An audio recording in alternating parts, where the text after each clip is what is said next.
Universe is literally just around the corner, just weeks away, and very recently the contestants have started packing their bags, getting on flights and heading over to the USA, which is where the pageant is being held this year. It's being held in New Orleans, Louisiana, and the weather actually in the US seems quite frightful at the moment. So I hope nobody's flights get delayed. I hope everybody is staying safe and warm and packing like extra thick jackets. I'm a bit concerned for the girls from Namibia and South Africa, especially because heaven knows we do not know cold like that. The other day I saw it was like minus 43 degrees Celsius somewhere in the US, so that's absolutely frightening. I wouldn't go anywhere near that. Anyway, for this video I'm going to be revealing my top 20 pre-arrival picks for Miss Universe 2022. I'm very excited. Let's just get into this. So at number 20 I have the gorgeous Guatemala. At number 19 I have Angola, who you guys might recognize. She was actually previously in the top 12 for Miss Supranational, I think in 2021. At number 18, I have Jamaica. At number 17, I have Mexico. At number 16, I have the Dominican Republic. At number 15, I have Spain. At number 14, I have Vietnam. At number 13, I have Panama. At number 12, I have Brazil. And at number 11, coming for that back-to-back, I have India. Moving in steadily to the top 10, I have the USA, and I know a lot of people are expecting the USA to place one of two things. People are either expecting a non-placement for the US because of the whole Miss USA controversy. You know, if you know, you know. Well, I guess I can probably say it. You know, there were accusations that the pageant was rigged this year by other contestants. So a lot of people are either expecting the US to have a non-placement, which I don't think is likely, or only place in the top 20, or place really high or win. So I've seen all of these opinions. For me, will this whole Miss USA debacle affect Arbonne's placement at Miss Universe? I tend to lean towards no, because I like to think that Miss Universe is sort of just, but I must say that there was a huge stain on Miss USA this year, but you know, a lot of it had to do with the organizers and things. I don't really think that Arbonne had much to do with that. I do think that she's a great contestant, so for me she's at number 10.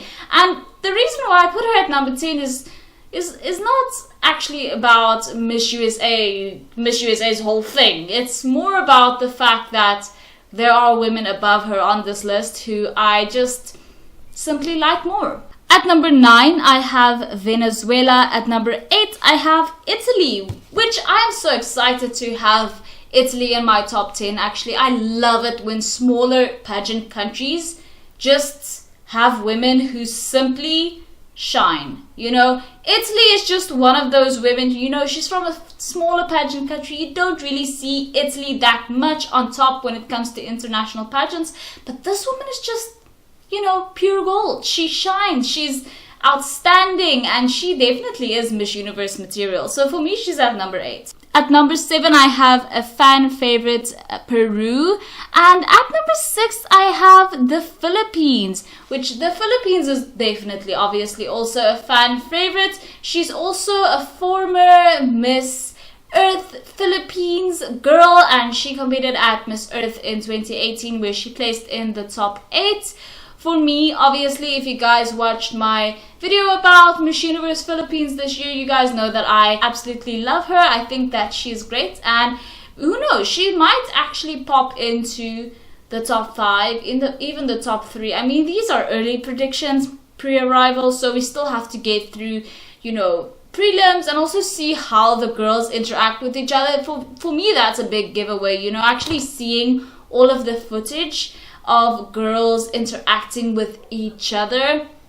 I definitely think that that is sort of also a strong indicator of who is actually there to win and who is just there for, for what reason ever. So, but I'm sure the Philippines will do amazing, and that she will make the Philippines very proud nonetheless. At number 5, I have my birth country, South Africa, and Ndavi is just so gorgeous. And the thing is with Ndavi, it's actually a very interesting thing. You guys know, if you watched Miss South Africa earlier this year and also watched coverage of it, you would know that the Miss South Africa organization intends to send Ndavi to 3 different international pageants. So if Ndavi doesn't win Miss Universe, then they intended to send her to Miss World and Miss Supranational as well. But the thing is, right, this year there are a few small changes at Miss Universe. I think the main one sort of being that the runners-up, so first runner-up and second runner-up, are going to be included much more during the Miss Universe year or the Miss Universe reign. So it has been revealed that there's a penthouse for the runners-up available in Thailand, and that the runners-up will be involved much more in charity projects throughout the year. So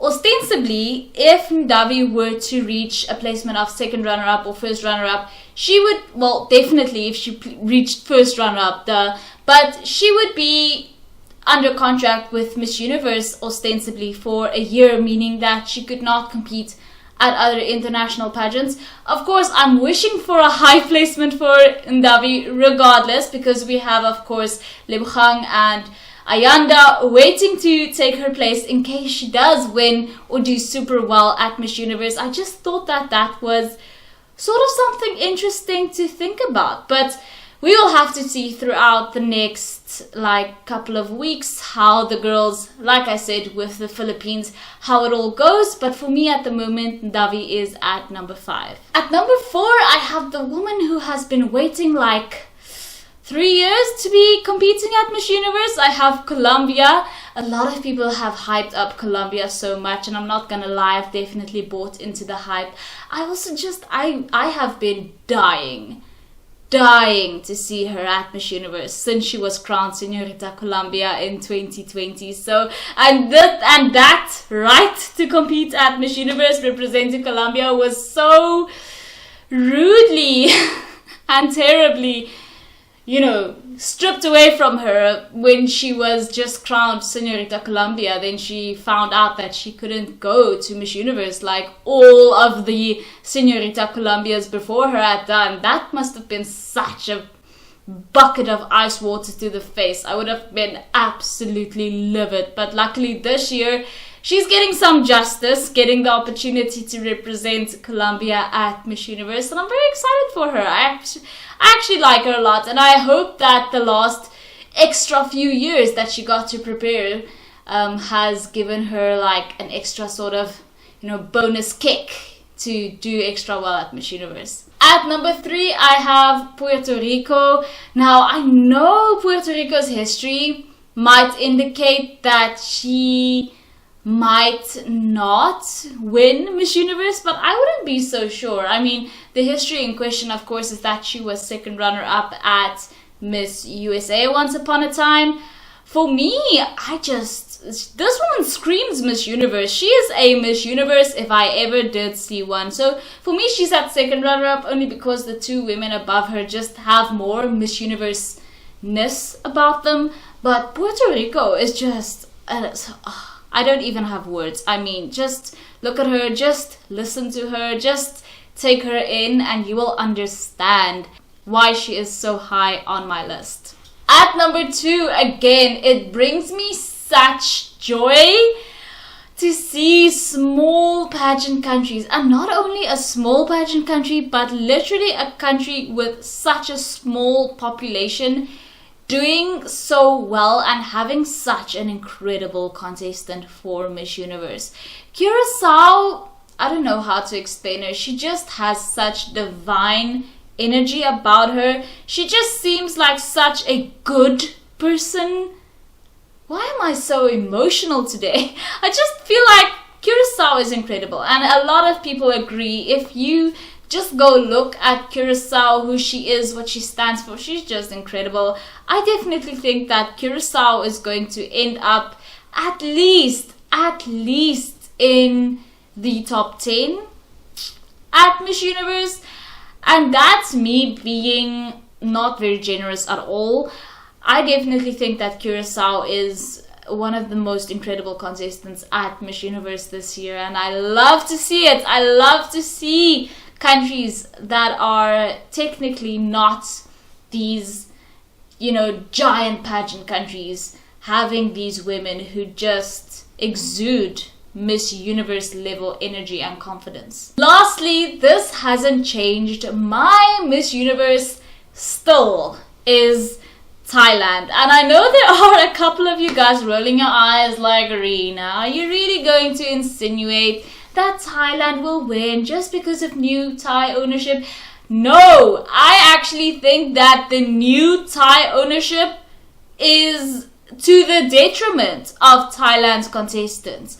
Because, you know, this woman is just the most Miss Universe contestant ever, and I feel like if she did win, there would be so many people on the internet saying that she only won because of the new Thai ownership, and that wouldn't be the truth.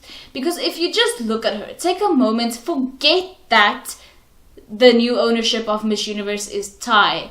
Forget that for a second. Just take her in and you will realize that she is actually an incredible candidate, very capable of winning the crown, very capable of being an incredible Miss Universe. And I truly hope in my heart of hearts that the new Thai ownership does not affect her chances of succeeding at Miss Universe, because that would be absolutely heartbreaking. Let me know you guys' thoughts on my pre-arrival picks for Miss Universe 2022. I'd love to know you guys' thoughts. As always, for my South African and Namibian viewers, remember that although it says everywhere that Miss Universe is going to be happening on the 14th of January at 7 p.m. in the US, it's at 3 a.m. in South Africa and Namibia on the 15th. So 3 a.m. in the morning, as usual. No, actually, usually it's 2 a.m. It's 3 a.m. this year. Don't forget, because the other day it was Miss International and somebody actually messaged me on Instagram saying they missed it, and it was like 5 hours later, and I was like, how did you miss it? They said, no, it said it was at 7 p.m., but it was 7 p.m. in Japan time. Anyway, thank you guys so much for watching. If you haven't already, please subscribe, and I will see you in the next one. Bye.